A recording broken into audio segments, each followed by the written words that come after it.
সাংসদ তহবিলের অ্যাম্বুলেন্স বিক্রি। সাংসদের দেওয়া অ্যাম্বুলেন্স বিক্রির অভিযোগ। বসিরহাটের সাংসদের দেওয়া অ্যাম্বুলেন্স বিক্রি। ডিএম এর কাছে লিখিত অভিযোগ স্থানীয়দের। 1 বছর আগে খারাপ হয়ে যায় অ্যাম্বুলেন্স। চালকের থেকে অ্যাম্বুলেন্স নেন এক নেতা, আর অ্যাম্বুলেন্স কেটে যন্ত্রাংশ বেচার অভিযোগ। টুকরো টুকরো গাড়ির ভিডিও তুলে অভিযোগ। অ্যাম্বুলেন্স বিক্রির কথা অস্বীকার অভিযুক্তের। এলাকায় বিকল্প অ্যাম্বুলেন্সের দাবি স্থানীয়দের। অ্যাম্বুলেন্সটা কিছুদিন চালিয়েছিলাম, চালানোর পরে আমার এখানে খারাপ হয়ে পড়েছিল। তারপর তো এখান থেকে আমি সরিয়ে নিয়ে একটু সাইডে রেখেছিলাম ওই গ্যাসটা ওখানে। ওখান থেকে পার্টির লোকজন নিয়ে গেছিলো। আমি 1 বছর মতো চালিয়েছি। এখন তাহলে গাড়িটা তাহলে কোথায়? এখন গাড়ি কোথায়? ওখানে ছিল গাড়ি, ওখান থেকে কি করলো কি না করলো সেটা কি বলুন। অঘোষিতভাবে যিনি অঞ্চল সভাপতি অঞ্চল থেকে পরিষেবা দিচ্ছেন বা চালাচ্ছেন তিনি হলেন সেলিম মোল্লা ওরফে পেন্টু মোল্লা। এনার নেতৃত্বে অ্যাম্বুলেন্সটাকে বিক্রি করা হয়েছে। আমরা জেলা শাসক হাসনাবাদ থানাতে জানিয়েছি, বিডিওতে জানিয়েছি। সমস্যা বলতে একটা রুগী নিয়ে যেতে গেলে আমাদের 1000 টাকার মধ্যে হয়ে যেত, এখন তাকে 2000 3000 প্লাস টোটো আর অটোরিকশা ছাড়া আমাদের কোনো সাধন নেই। আমরা চাই আবার একটা পাটলিকান্ড অঞ্চলে অ্যাম্বুলেন্স আসুক, মানুষ পরিষেবা পাক। আমার ভিডিওটা অনেকের সহ্য হচ্ছে না, অনেকে ঈর্ষান্বিত হয়ে আমার বিরুদ্ধে চক্রান্ত করছে। এই ব্যাপারে আমি কিছুই জানি না। 10-12 বছরের মধ্যে আমি ওই অ্যাম্বুলেন্স চোখেই দেখিনি। এটা নিয়ন্ত্রণ করতো হানিফ গাজী, আবু হানিফ গাজী, তৎকালীন তখন ব্লক সভাপতি ছিলেন। কিন্তু আমরা অনেক দিন আগের থেকে আমরা ওই অ্যাম্বুলেন্স দেখিনি। বজবজে গ্রামীণ হাসপাতালে এবার ওটি। বজবজে সাতগাছিয়া মুচিশা হাসপাতালে নয়া পরিষেবা। 6 কোটি টাকায় গ্রামীণ হাসপাতালে অপারেশন থিয়েটার। গতকালই ভার্চুয়ালি উদ্বোধন অপারেশন থিয়েটারের। সিঙ্গুরের সভা থেকে উদ্বোধন করেন মুখ্যমন্ত্রী। দীর্ঘদিনের দাবি পূরণ হওয়ায় খুশি গ্রামবাসীরা।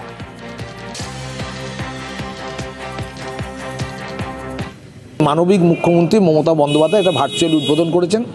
তারপরে প্রদীপ উজ্জ্বলনের মাধ্যম দিয়ে টোটালি প্রশাসনিকভাবে আমরা আজকে উদ্বোধন করলাম। সিমক সেন্টারের টাকা দিয়েছেন 6 কোটি 38,408 টাকার মতো এরম বরাদ্দ করেছেন। তাতে সিমক সেন্টার সেজে উঠেছে। আমাদের 6টা ডাক্তার দিয়েছে, দুজন গাইনোর, 2জন শিশু বিশেষজ্ঞ এবং আপনার অজ্ঞান করার ডাক্তার 2জন। আমাদের ডাক্তার 30 তারিখে জয়েন করেছেন। আমাদের অলরেডি শুরু হয়ে গেছে। আমাদের ওটির আজ উদ্বোধন করলেন। পাণ্ডবেশ্বরের রাস্তার কাজ শুরু। পথশ্রী প্রকল্পে রাস্তা সংস্কার। 1 কোটি 13 লক্ষ টাকা রাস্তা সংস্কার। পলাশবনি শীর্ষা গ্রাম পর্যন্ত রাস্তা সংস্কার।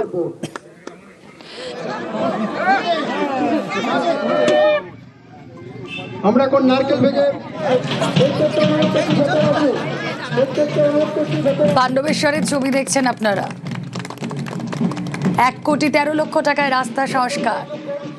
পলাশবনের শীর্ষা গ্রাম পর্যন্ত রাস্তা সংস্কার।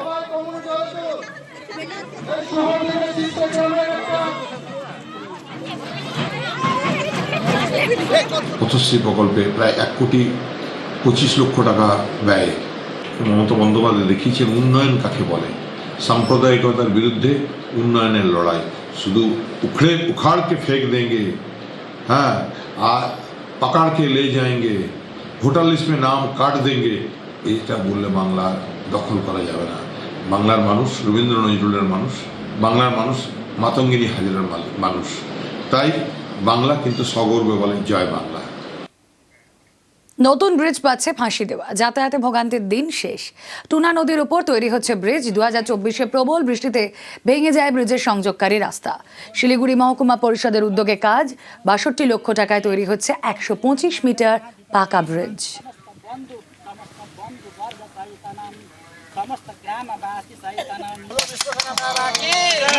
চেষ্টা করছিলাম যেন এই ব্রিজটা হয়। আর আমরা প্রথমে ধন্যবাদ জানাই আমাদের মাননীয় মুখ্যমন্ত্রী মহোদয়াকে, ওনার সাথে আমাদের মহকুমা পরিষদের মেম্বার, সভাপতি আর এখানকার স্থানীয় যারা এই ব্রিজের জন্য করেছিলাম। তো আজকে আমাদের স্বপ্ন পুরো হলো, উদ্বোধন হলো আর কাজটা শুরু হবে। আর আমাদের এলাকার দীর্ঘদিনের যেটা ডিমান্ড পুরো হতে চলেছে। আমরা সবাই খুশি। हमें बहुत खुशी हो रही है कि हम 2 साल से ज़्यादा से हम बहुत कष्ट उठा रहे थे, विशेषकर बाजार और स्कूल। हमारे स्कूल बच्चे सुबह शाम बहुत कष्ट से स्कूल जा रहे थे और हमने आग्रह किया था कि जितनी जल्दी हो सके हमारा पुल बन जाए। आज हम बहुत खुशी है कि हमारे ग्राम पंचायत या जो भी बोलेंगे हम लोग महकमा परिषद की ओर से जो भी सैंक्शन हुआ है, हमारे पुल ब्रिज बन रहे हैं, तो हम बहुत खुश हैं। কৃষির উন্নয়নে পশ্চিমবঙ্গের প্রশংসায় কেন্দ্র, বাংলার প্রশংসায় কেন্দ্রীয় কৃষিমন্ত্রী শিবরাজ সিং চৌহান। রাষ্ট্রীয় কৃষি বিকাশ যোজনায় রাজ্যের প্রশংসায় কেন্দ্র, কেন্দ্রের প্রকল্পের 86% টাকা খরচ রাজ্যে। অন্য রাজ্যের কাছে বাংলা উদাহরণ বলে মন্তব্য মন্ত্রীর। কথা বলবো প্রতিনিধি সোমরাজ বন্দ্যোপাধ্যায় রয়েছেন সঙ্গে। সোমরাজ, দেখো, আজ কেন্দ্রীয় কৃষিমন্ত্রী শিবরাজ সিং চৌহান তিনি একটি বৈঠক করেন একাধিক রাজ্যের কৃষি মন্ত্রীদের সঙ্গে। মূলত কেন্দ্রীয় কৃষি দপ্তরের অধীনে বিভিন্ন পরিকল্পনাগুলি বা প্রকল্পগুলি পরিচালনা তা নিয়ে বিভিন্ন রাজ্যের অগ্রগতি কিরকম তা নিয়ে এই পর্যালোচনা বৈঠক হয়। সেখানেই এ রাজ্যের কাজ নিয়ে ভূয়সী প্রশংসা করা হয় অন্যান্য রাজ্যের সামনে। উদাহরণ হিসেবে তুলে ধরা হয় যে রাষ্ট্রীয় কৃষি বিকাশ যোজনায় এ রাজ্য যেভাবে কাজ করছে তা অন্যান্য রাজ্যের কাছে উদাহরণস্বরূপ, এবং এই উদাহরণ তুলে ধরা হয় উড়িষ্যা, মধ্যপ্রদেশ, হিমাচল প্রদেশ, ছত্তিশগড়ের মতো রাজ্যগুলির কাছে। কেন্দ্রীয় কৃষিমন্ত্রী শিবরাজ সিং চৌহান বৈঠকে বলেন যে রাষ্ট্রীয় কৃষি বিকাশ যোজনায় এ রাজ্য যেভাবে কাজ করছে তা তুলনাহীন, এবং শুধু তাই নয়, এছাড়াও কেন্দ্রের অন্যান্য প্রকল্পের কাজও যেভাবে রাজ্যের কৃষি দপ্তর পরিচালনা করছে তা নিয়েও ভূয়সী প্রশংসা করেন। পাশাপাশি চলতি সপ্তাহে রাজ্যকে আরো 220 কোটি টাকা দিচ্ছে কেন্দ্রীয় কৃষি দপ্তর বলেই কেন্দ্রীয় কৃষিমন্ত্রী বৈঠকে জানান বলেই সূত্র মারফত খবর। ওকে। বৃষ্টিতে স্তব্ধ নর্থ সিকিম, গতকাল বিকেল থেকে লাগাতার তুষারপাত, বরফে ঢাকা লাচুং লাচেন 0 পয়েন্ট। বেড়াতে গিয়ে আটকে পর্যটকদের গাড়ি, আটকে থাকা পর্যটকদের নামানোর চেষ্টা। গতকাল বিকেল থেকেই লাগাতার তুষারপাত।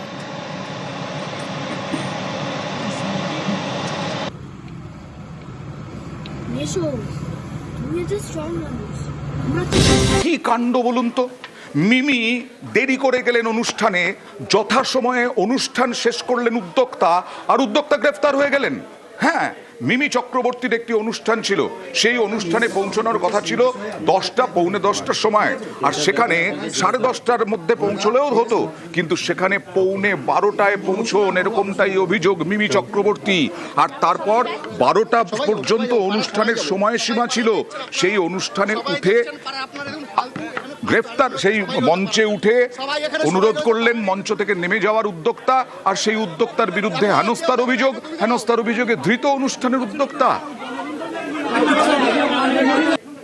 সমস্ত থানার থেকে এসছে, বিনা নোটিশে এখানে এসছে। এবার আপনি নোটিশটা দেখেন, আমি নিশ্চয়ই যাব। একটা প্রফেশনাল লোককে আপনি এমনি নিয়ে যেতে পারেন না, পারেন কি স্যার? অবশ্যই পারেন। যে কমপ্লেনটা মিমি চক্রবর্তী করেছে সেই বিষয়ে আপনার নামে একটা এফআইআর। এলাকাবাসী তারা বাধা দিলেন পুলিশকে, কারণ তার যথেষ্ট ভালো ইমেজ রয়েছে এলাকায়। সবাই যাবো পাড়া, সবাই যাবো, সবাই পাড়া দেখছেন আপনারা, সবাই দেখছেন পাড়া। আপনারা দেখুন ফালতু, এখানে ফালতু আরেকজন হচ্ছে, সবাই রয়েছে পাড়ার এখানে, সবাই এখানে, সবাই রয়েছে পাড়ার। এই যে পুলিশ গাড়ি, মঞ্চে দেরিতে ওঠেন তারকা মিমি চক্রবর্তী, আর হেনস্থা হয়ে গেল। দেখুন তো ওই দিনের ছবি দেখুন, ওই দিন কি কোনোভাবে উদ্যোক্তা হেনস্থা করেছিলেন মিমি চক্রবর্তীকে? দেখুন,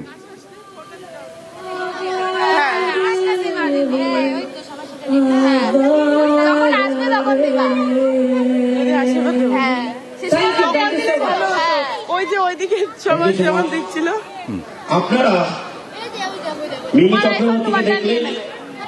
অবশ্যই এখন রাত্রি 12টা বেজে গেছে, এখন মিমি চক্রবর্তী প্রোগ্রাম এখানেই শেষ। ওকে, সবাই খুশি তো? হ্যাঁ, প্রোগ্রাম হবে 8 আছে। ওকে, একই না নারায়ণ বলবে। Thank you so much.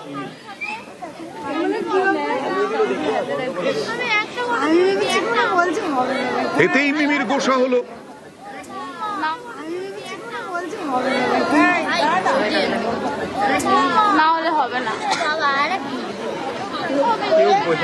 মিমি চক্রবর্তীকে স্টেজ থেকে নেমে যেতে বললেন, কারণ 12টা বেজে গেছে।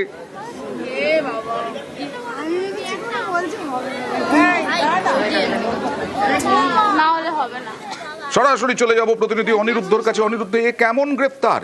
এটা কার দোষে, কার শাস্তি?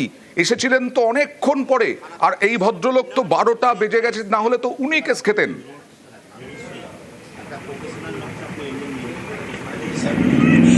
একদমই অয়নদা, গত 25শে জানুয়ারি উত্তর 24 পরগনার বনগাঁ পৌরসভার নয়াগোপালগঞ্জ যুবক সংঘের বাৎসরিক যে সাংস্কৃতিক অনুষ্ঠানে, সেই অনুষ্ঠানে 10:30 নাগাদ মিমির আসার কথা ছিল।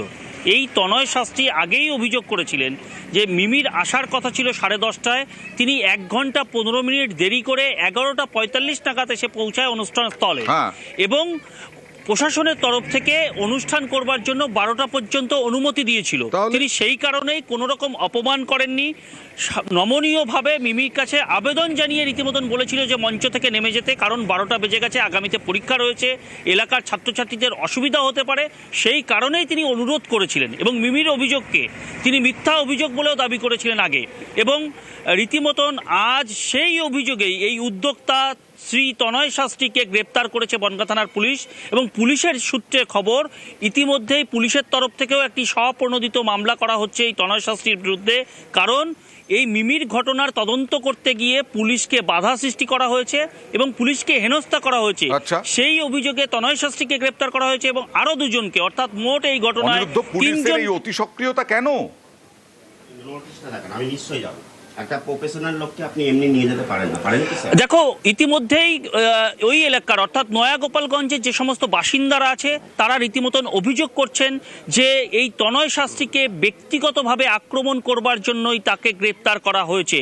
এবং তার আইনজীবী যেটা জানিয়েছে যে মিমি চক্রবর্তী যে অভিযোগ করেছেন সেই অভিযোগের সমস্ত ধারাগুলো বেলেবেল সেকশন, অর্থাৎ জামিনযোগ্য ধারা।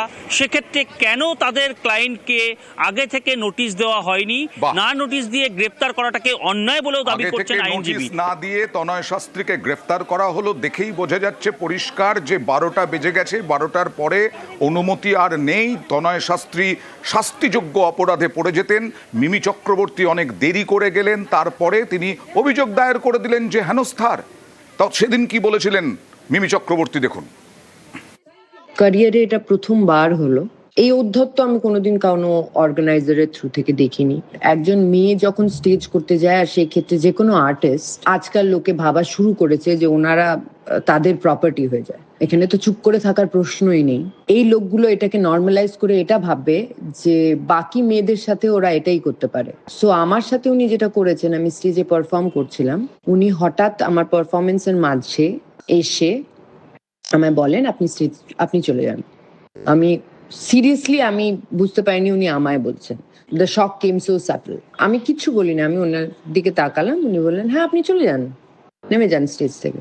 আমি কিচ্ছু বললাম না, আমি গুড নাইট বলে নেমে চলে এলাম। তখনই এফআইআর করে দেওয়া হয়। আমি এটা শেষ দেখব। মিমি চক্রবর্তীকে আমরা অনেক বিশ্বাসের সাথে এবং ভালোবেসে একজন ভালো অভিনেত্রী এবং একজন ভালো মানুষ হিসাবে আমরা এখানে উপস্থিত করেছিলাম। আমার কাছে মনে হচ্ছে আমরা ভুল কাজ করেছি ওনাকে নিয়ে এসে, কারণ আমার যখন কোনো বিষয় অন্যায় ছিল না, আমি তো তার কাছে কোনোভাবে নত হতে পারি না। সে সেলিব্রিটি হতে পারে, তাকে তো আমরা এমনি আনিনি। প্রশ্ন উঠছে, মিমি চক্রবর্তী একজন নামকরা অভিনেতা, মিমি চক্রবর্তী একজন প্রাক্তন সাংসদ, তার জন্যই কি অতি সক্রিয় পুলিশ? কার দোষে কার শাস্তি? মঞ্চে অনেক দেরিতে ওঠেন তারকা মিমি চক্রবর্তী, আর 12টা পর্যন্ত অনুমতি ছিল এই অনুষ্ঠানের। তাহলে হেনস্থা কোথায়? এখানেই প্রশ্ন, অতি সক্রিয়তা কেন পুলিশের? কেস একটা করেছেন, একটা কমপ্লেন হয়েছে, সবই বেলেবেল সেকশনের কেস। উইদাউট নোটিশে পুলিশ ধরে নিয়ে এসছে। নোটিশ দিতে পারতেন, আমরা কোর্টে সারেন্ডার হয়ে যেতাম, বেল নিয়ে নিতাম, সমস্যার কিছু ছিল না।